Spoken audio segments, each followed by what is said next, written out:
കാനൂൺ നിയമം. കാനൂൺ നിയമം ഒരു കൊച്ചു രാജ്യത്തിന്റെ രാഷ്ട്ര നിയമം. അവിടുത്തെ വലിയ ആളാരാ? ഒരു 100 ഏക്കർ വരുന്ന ഒരു ചെറിയ വത്തിക്കാൻ രാജ്യത്തിന്റെ തലവൻ മാർപ്പാപ്പ. ആ മാർപ്പാപ്പയുടെ കാനൂൺ നിയമം നമ്മുടെ ഇന്ത്യയിലെ വിശ്വാസികൾ അനുസരിക്കണോ? ആദ്യമേ ഇന്ത്യൻ ഭരണഘടന വായിക്കട്ടെ, ഇന്ത്യൻ ഭരണത്തെക്കുറിച്ച് പഠിക്കട്ടെ. ഭരണഘടന ആർട്ടിക്കിൾ 25, 26 വെച്ചിട്ട് അതിനകത്ത് വളരെ പ്രസക്തമായിട്ട് പറയുന്നുണ്ട്, കത്തോലിക്ക സഭയുടെ സ്വത്തുവകൾ ഭരിക്കേണ്ടത് that should be administered according to a law എന്നാണ് പറയുന്നത്. ആ ലോയാണ് ഞങ്ങൾ ആവശ്യപ്പെടുന്നത്. ഞങ്ങൾക്ക് വേണം. ഹിന്ദുക്കൾക്ക് ദേവസ്വം ബോർഡും മുസ്ലിംസും ഒക്കെ ബോർഡും ഉണ്ടെങ്കിൽ എന്തുകൊണ്ട് ക്രിസ്ത്യാനികൾക്ക് കത്തോലിക്കർക്ക് ഒരു നിയമമില്ല?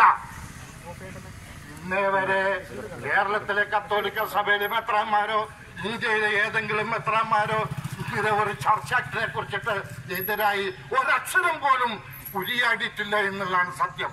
കാരണം അവർക്കറിയാം ഇത് ജനങ്ങളുടെ പൈസയാണ്, സമൂഹ സ്വത്താണ്. ഇത് ഒരു വ്യക്തിയുടെ അല്ല, വത്തിക്കാനിൽ കൊണ്ടുവന്ന സ്വത്തല്ല. ഞാനും നിങ്ങളും നിങ്ങളുടെ പൂർവ്വപിതാക്കന്മാരും ഇഷ്ടദാനം ചെയ്ത് നേർച്ച സമ്പത്താണ് ഇത്. ഈ സ്വത്ത് ഭരിക്കേണ്ടത് മെത്രാന്മാരല്ല. ഞാനോ നിങ്ങളോ ഇവരെ ഓതറൈസ് ചെയ്തിട്ടുണ്ടോ? ഈ സ്വത്തുക്കൾ ഭരിക്കുന്നതിന് ഇവരെ ഓതറൈസ് ചെയ്തിട്ടുണ്ടോ? ഇത് ഭരിക്കേണ്ടത് നമ്മളല്ലേ? ക്രിസ്തുവർഷം വർഷങ്ങൾക്ക് മുമ്പ് ഇവിടെ സ്വത്തുക്കൾ ഭരിച്ചിരുന്ന വിശ്വാസികൾ തന്നെയാണ്. പിന്നീട് പോർച്ചുഗീസ് ആധിപത്യത്തോടു കൂടിയാണ് ഇതിനെല്ലാം മാറ്റം വന്നത്. ഞാൻ ഇന്ന് ഓർക്കുകയാണ്, ഈ കർദിനാൾ ആലഞ്ചേരി ആർച്ച് ബിഷപ്പായി തെരഞ്ഞെടുക്കുന്നതിന് മുമ്പ് ഞങ്ങൾ കാക്കനാട് മൗണ്ടിൽ ഒരു ധർണ നടത്തുന്നത്. ആ ധർണയിൽ ഞങ്ങൾ എന്താണ് പറഞ്ഞത്? ഞങ്ങൾ വളരെ സമാധാനവും ശാന്തവും സന്തോഷത്തോടും കൂടിയാണ് ഞങ്ങൾ അവിടെ ഒത്തുകൂടിയത്. അവിടെ ഞങ്ങൾ പറഞ്ഞത്, ഒരു ബിഷപ്പിനെ തെരഞ്ഞെടുക്കുമ്പോൾ വിശ്വാസികളുടെ പ്രാതിനിധ്യം ഉണ്ടാകണം, പുരോഹിതരുടെ പ്രാതിനിധ്യം ഉണ്ടാകണം. എന്താണ് ഞങ്ങൾ അങ്ങനെ പറയാൻ കാര്യം? കാരണം ഒരു മെത്രാൻ തെരഞ്ഞെടുക്കുന്നതിന് മുമ്പ് ആ പുരോഹിതനായിരിക്കെ അദ്ദേഹത്തിന്റെ കുടുംബ പാരമ്പര്യം, അദ്ദേഹത്തിന്റെ വിദ്യാഭ്യാസം, അദ്ദേഹത്തിന്റെ മൊറാലിറ്റി സമൂഹത്തിൽ ആദരിക്കപ്പെടുന്നവനാണോ? ഇങ്ങനെയുള്ള നല്ല നല്ല വ്യക്തികളെ വേണം ഒരു മെത്രാനായി തെരഞ്ഞെടുക്കാൻ. നിങ്ങൾക്ക് എല്ലാം അറിയാം. ഉദാഹരണത്തിന് കാഞ്ഞിരപ്പള്ളിയിലെ ബിഷപ്പിനെ തന്നെ നിങ്ങൾ എടുത്താൽ മതി. ബാക്കി കാര്യങ്ങളൊന്നും ഞാൻ ഇവിടെ പരസ്യമായിട്ട് പറയേണ്ട ആവശ്യമില്ല. ഇവിടെ ഒരു ഫ്രാങ്കോ ഒരു കന്യാസ്ത്രീയെ, വേറെ ആരുമല്ല, ഒരു കന്യാസ്ത്രീയെ 13 വട്ടം പീഡിപ്പിച്ചെന്നും പറഞ്ഞ് ആ കന്യാസ്ത്രീയുടെ ബന്ധുമിത്രാദികളും കന്യാസ്ത്രീകളും കർദിനാൾ ആലഞ്ചേരിയുടെ അടുത്ത് ചെന്ന് പറഞ്ഞു, പിതാവേ, ഞാൻ എന്റെ സഹോദരിയെ, ഞങ്ങളുടെ മദറിനെ പീഡിപ്പിച്ചു, അതിനൊരു നിയമം ഉണ്ടാക്കണം, അതിനൊന്ന് അന്വേഷിക്കണം, ആ കുറ്റവാളിയെ ശിക്ഷിക്കണം എന്ന് പറഞ്ഞപ്പോൾ പറഞ്ഞു, നിങ്ങൾ പുറത്ത് പറയണ്ട, അത് ഞാൻ വേണ്ട വിധത്തിൽ കൈകാര്യം ചെയ്തോളാം. അത് ഒതുക്കി വെച്ചു. ഇതാണ് ഇവർ ചെയ്യേണ്ടത്. ഇവിടെ ചില പാർട്ടികൾ ഇത്തരത്തിലുള്ള പീഡനം ഉണ്ടാകുമ്പോൾ പാർട്ടി അന്വേഷിക്കും എന്ന് പറയുന്ന സഭ പറയണം, ഞങ്ങൾ അന്വേഷിക്കട്ടെ. ഇത് പോലീസിന് ഹാൻഡ് ഓവർ ചെയ്യില്ലായിരുന്ന വേണ്ടത്. ഒരു കന്യാസ്ത്രീ വന്ന് പറയാണ് എന്നെ പീഡിപ്പിച്ചെന്ന് പറഞ്ഞാൽ അവരവരുടെ ഇമ്മീഡിയറ്റ്ലി ആ കേസ് പോലീസിന് ഹാൻഡ് ഓവർ ചെയ്യണം. അതല്ലേ ചെയ്യേണ്ടത്. അപ്പോ കർദിനാള് നിയമത്തിന് മുന്നിൽ വരേണ്ടതല്ലേ? തെറ്റുകാരനാണ്. ഞാൻ പറയട്ടെ, ഈ സെനറ്റില് ഈ ഭൂമി വിവാദം ഉണ്ടായി. എന്താ നടപടി ഉണ്ടായത്? ഏതെങ്കിലും മെത്രാനെതിരെ ഒരു നടപടി ഉണ്ടായോ? ഏതെങ്കിലും ഒരു പുരോഹിതരെതിരെ നടപടി ഉണ്ടായോ? നടപടികളൊക്കെ വരുന്നത് ഞങ്ങൾ ഈ പാവം വിശ്വാസികൾ. എന്താണ് ലൈറ്റി? എന്താണ് ഈ ലേമൻ?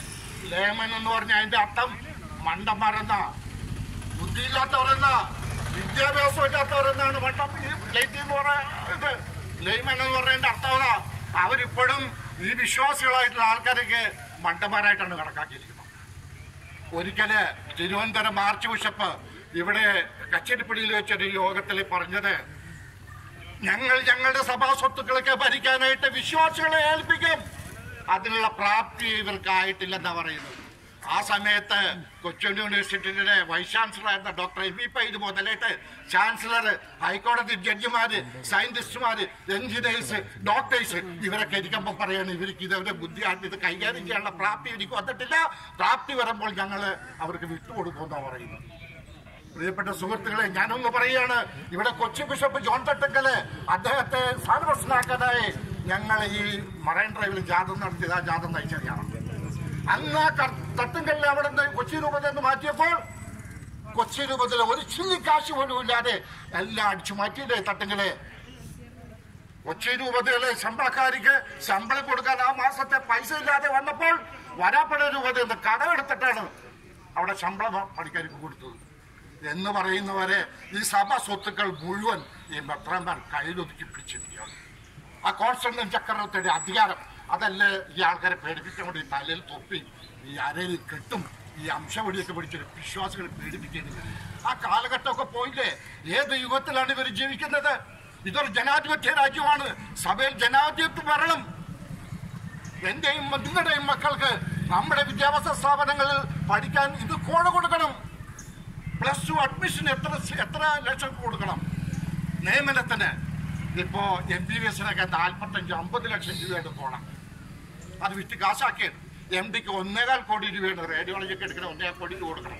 ഈ പറയുന്നവരാണോ വിശ്വാസികളെ നിയമം പഠിപ്പിക്കാൻ വേണ്ടി സഭയെ കുറിച്ച് പറയാൻ നടക്കുന്നത്? ഇവരാദ്യം നേരെയാകട്ടെ.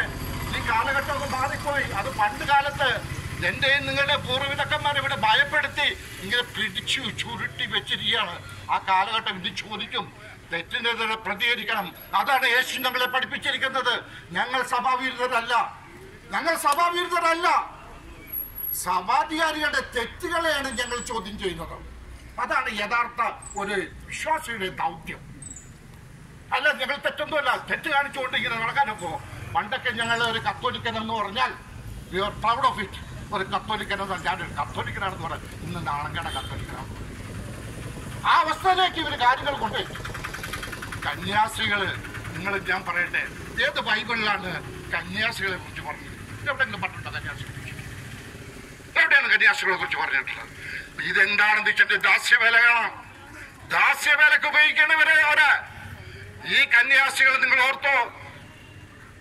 College principal, scientist, doctors, nurse, ടീച്ചർമാർ, എത്ര കോടി രൂപയാണ് ഇവരുടെ ഒരു മാസത്തെ വരുമാനം? നിങ്ങളൊന്ന് ആലോചിച്ച് നോക്കാം. ഈയിടക്ക് സിസ്റ്റർ ലൂസി ഈ കുറവിലാണ് കന്യാസ്ത്രീകൾക്ക് ഐക്യദാർഢ്യം പ്രഖ്യാപിച്ചുകൊണ്ട് ഈ വഞ്ചി സ്ക്വയറിൽ വന്നാണ് അവർ ചെയ്ത കുറ്റം. ഒരു ഡ്രൈവിംഗ് ലൈസൻസ് എടുത്തത് കാനൂൻ ലംഘനമാണെന്നാ പറയുന്നത്. ഒരു കാറ് വാങ്ങിച്ചത് കാനൂൻ ലംഘനമായി പോയി. ഒരു കാവ്യ സമാഹാരം ഇറക്കിയത് കാനൂൻ ലംഘനം. ഇത് ഏത് ലോകത്താണ് ഇവർ ജീവിക്കുന്നത്? ഏത് ലോകത്താണ് ജീവിച്ചിരിക്കുന്നത്? ഇതിനൊക്കെ ഒരു തിരുത്തൽ ആവശ്യമില്ലേ?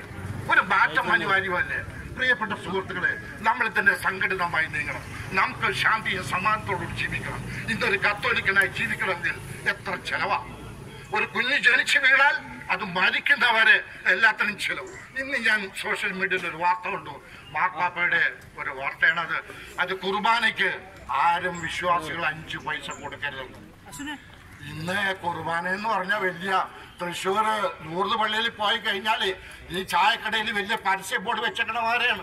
ഒറ്റ കുർബാന, 3 ചെമ്മയുടെ കുർബാന, പാട്ട് കുർബാന, ആഘോഷ കുർബാന, അത് 5000-10,000 വരെ പോകും. അപ്പൊ ഇങ്ങനെയുള്ള നമ്മളെ ഭൂതാശികൾക്ക് പൈസ കൊടുത്തിട്ടുള്ള ഈ പരിപാടി നമ്മൾ നിർത്തണം. നിങ്ങൾ ഓരോ ഇടവകയിലും ചെലവാക്കുന്ന കാര്യത്തിന് നിങ്ങൾ കണക്ക് ചോദിക്കണം. കാരണം നമുക്ക് കാശ് കൊടുത്താൽ അതിന്റെ കണക്കറി. ഞാൻ പറയട്ടെ, സുനാമിയില് ഞാനും കൊടുത്തിട്ടുണ്ട് പൈസ. ഈ നിൽക്കുന്നത് എത്ര പേര് സുനാമിക്ക് പൈസ കൊടുത്തിട്ടുണ്ട്? ഏതെങ്കിലും രൂപത ആ സുനാമിക്ക് ഇത്ര ലക്ഷം രൂപ കിട്ടി അതിന്റെ കണക്ക് അവതരിപ്പിച്ചിട്ടുണ്ടോ?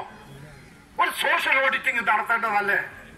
കാഞ്ഞിരപ്പള്ളി ബിഷപ്പ് യൂറോപ്പിൽ പോയിട്ട് കാഞ്ഞിരപ്പള്ളി സുനാമി ഉണ്ടെന്ന് പറഞ്ഞ് പൈസ കൊണ്ടതാണ്. എങ്ങനെയുണ്ട്? അപ്പൊ ഇതിനൊക്കെ നമ്മൾ ചോദ്യം ചെയ്യണം. ചോദ്യം ചെയ്യാതെ നിങ്ങളുടെ കൂതാശകൾ നടത്തിത്തരൂല എന്നുള്ളൊരു തോന്നൽ വിശ്വാസികൾക്കുള്ളതുകൊണ്ട് ചിലവരൊന്നും അനങ്ങുന്നില്ല. നിങ്ങളുടെ എല്ലാ കൂതാശകളും അവർ നടത്തിത്തരും. കാരണം എന്താണെന്ന് വെച്ചിട്ടുണ്ടെങ്കിൽ അത് നമ്മുടെ ഭരണഘടനാപരമായ റൈറ്റാണ്. ഏത് മതത്തിൽ വിശ്വസിക്കാനും ആ മതത്തിൽ നിന്നു പോകുവാനും അതിൻ്റെതായിട്ടുള്ള കർമ്മങ്ങൾ ചെയ്തു കിട്ടാനും നമുക്ക് ഭരണഘടന പ്രൊട്ടക്ഷൻ ഉണ്ട്. ഞാൻ പറയുന്നത് ഈ ചർച്ച ആക്ട് നിലവിൽ വന്നാൽ ഇത്തരത്തിലുള്ള തോന്നിവാസങ്ങളൊക്കെ തീരും, എല്ലാം തീരും. ഈ ചർച്ച ആക്ട് ഞങ്ങൾ ആവശ്യപ്പെടുന്നത് ഒരു ഔദാര്യമല്ല. It is our fundamental and constitutional right. നമ്മളുടെ ഭരണഘടനാപരമായിട്ടുള്ള അവകാശമാണ്. ആ അവകാശം നമുക്ക് നേടിയെടുക്കണം. ഇവിടെ രാഷ്ട്രീയക്കാര്, ഞങ്ങൾ പിണറായി വിജയനെ കണ്ടു, കാനൻ രാജേന്ദ്രനെ കണ്ടു, രാഷ്ട്രീയത്തിലെ എല്ലാ നേതാക്കന്മാരും ഞങ്ങൾ നിവേദനം കൊണ്ടു. അവര് പറയുന്നത് അയ്യോ, ഒന്നാം വിമോചന സമരത്തിന്റെ ഭയപ്പാട് അവരുടെ മനസ്സിന് ഇതുവരെ മാറിയിട്ടില്ല. ആ പേടി, ആ ഭയപ്പാട് ഇന്നും രാഷ്ട്രീയക്കാരുടെ നിലനിൽക്കുന്നത് കൊണ്ടാണ് ഈ ചർച്ചയ്ക്ക് നിലവിൽ വരാത്തത്. ഇതിനൊരു മാറ്റം വരണം. ഈ രാഷ്ട്രീയക്കാരെ 1% വരണം പുരോഹിതന്റെ കൂടെയാണ് നിൽക്കേണ്ടത്, 99% വരണം വിശ്വാസികളുടെ കൂടെയാണ് നിൽക്കുന്നത്. അടുത്ത തെരഞ്ഞെടുപ്പിൽ ചർച്ചയ്ക്ക് ആരനുകൂലിക്കുന്നോ ആ രാഷ്ട്രീയ പാർട്ടിക്കാർക്കും ഞങ്ങളുടെ വോട്ടുകൾ.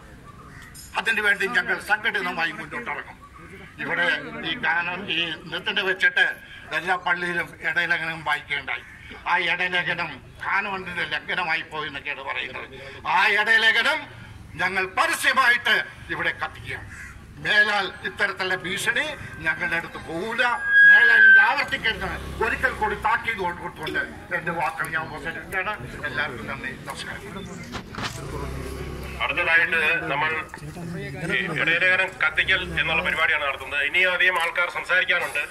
JCCയുടെയും ഓൾ കേരള ചർച്ച ആക്ഷൻ കൗൺസിലിന്റെയും ഒക്കെ പ്രവർത്തകർ, നേതാക്കന്മാർ ഇനിയും സംസാരിക്കാനുണ്ട്. എങ്കിലും ഞങ്ങൾ ഇതിന്റെ മധ്യത്തിൽ ഞങ്ങൾ കത്തിക്കുകയാണ്. ഇപ്പോൾ നിലവിൽ നമുക്ക് ദൃശ്യങ്ങൾ കാണാമെന്ന് കരുതുന്നു. ഈ സർക്കുലർ കത്തിച്ചുകൊണ്ടുള്ള ഒരു പ്രതിഷേധമാണ് അവരുടെ ഭാഗത്തുനിന്ന് ഉണ്ടാകുന്നത്. ദൃശ്യങ്ങൾ തന്നെ നമുക്ക് കാണാം. ഞങ്ങൾ നിങ്ങളുടെ അടിമകളല്ല, ഞങ്ങൾ നിങ്ങളുടെ അടിമകളല്ല, ഞങ്ങൾ ഞങ്ങളുടെ ഉടമകളല്ല. മിത്രന്മാരെ കേട്ടോളൂ, ഞങ്ങൾ നിങ്ങളുടെ അടിമകളല്ല, അച്ഛന്മാരും അടിമകളല്ല, കന്യാസ്ത്രീകളും അടിമകളല്ല. മിത്രന്മാരെ കേട്ടോളൂ, പേടിക്കില്ലിന് പേടിക്കില്ല, മിത്രന്മാരെ പേടിക്കില്ല. മെത്രാൻ എന്താ കൊമ്പുണ്ടോ, മെത്രാൻ എന്താ കൊമ്പുണ്ടോ, മെത്രാൻ എന്താ കൊമ്പുണ്ടോ.